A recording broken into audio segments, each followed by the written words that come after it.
Salut à tous et bienvenue. Alors, la grande nouvelle est enfin tombée. OpenAI a officiellement lancé GPT-5. Ils nous le vendent comme une révolution. Mais est-ce que c'en est vraiment une? Ou est-ce qu'on est juste face à une grosse mise à jour? Allez, on regarde ça de plus près. Voilà, la grande question qui va nous guider aujourd'hui.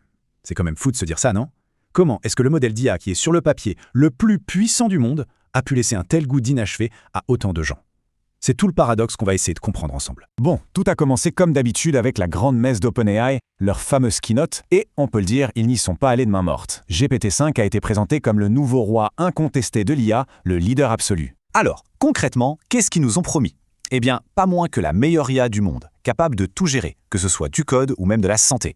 On nous a parlé d'interactions beaucoup plus naturelles, plus fluides, et bien sûr, le tout avec plus d'intelligence et de rapidité. Et la cerise sur le gâteau? C'est dispo tout de suite, pour tout le monde. Une petite mise à jour et hop, c'est réglé. Mais voilà, malgré cette avalanche de promesses, il manquait un petit quelque chose. Ce fameux effet waouh qu'on attend tous. Vous savez, ce truc qui nous fait dire « Ah ouais quand même !» Contrairement au lancement précédent, celui-ci a laissé pas mal de monde sur sa faim. Mais pourquoi donc? En fait, la raison est assez simple quand on y pense. Rappelez-vous GPT-4, c'était une vraie révolution. Le multimodal, cette capacité à comprendre les images, le son, la vidéo, c'était un bond de géant.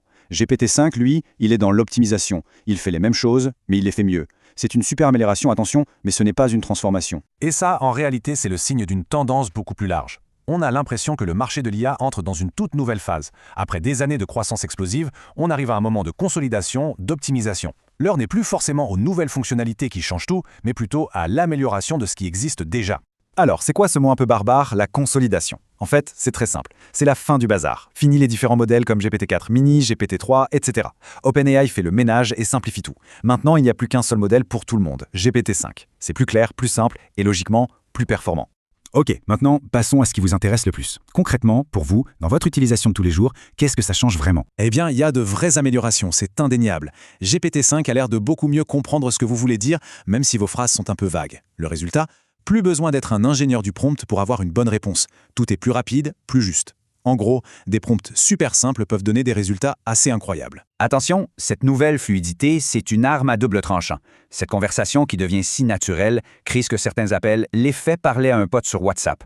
L'IA devient tellement humaine dans sa façon de répondre qu'on en oublie parfois que ce n'est pas un humain. Et c'est là que ça peut devenir dangereux, surtout dans des domaines sensibles comme la santé. Sam Altman lui-même a vanté les capacités de GPT-5 dans ce secteur. Imaginez un peu le scénario. Vous demandez un conseil médical. L'IA vous répond de manière tellement naturelle, tellement convaincante, que vous lui faites une confiance aveugle, au point peut-être d'ignorer l'avis de votre vrai médecin. Le risque est bien là. Allez, prenons un peu de hauteur. Comment est-ce que ce lancement de GPT-5 s'inscrit dans la stratégie globale d'OpenAI pour rester le numéro 1 face à des concurrents qui sont de plus en plus forts? En fait, la stratégie d'OpenAI est assez maligne. Elle se joue sur deux tableaux.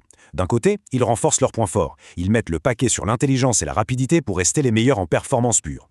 De l'autre, ils essaient de combler leurs lacunes. Ils intègrent des fonctions d'agents pour rattraper leur retard sur certains concurrents et ils modernisent leur interface en s'inspirant de ce qui se fait de mieux ailleurs, comme chez Claude ou Gemini. C'est une stratégie de défense, mais aussi d'attaque. Et tout ça, ça nous amène au paradoxe final de ce lancement.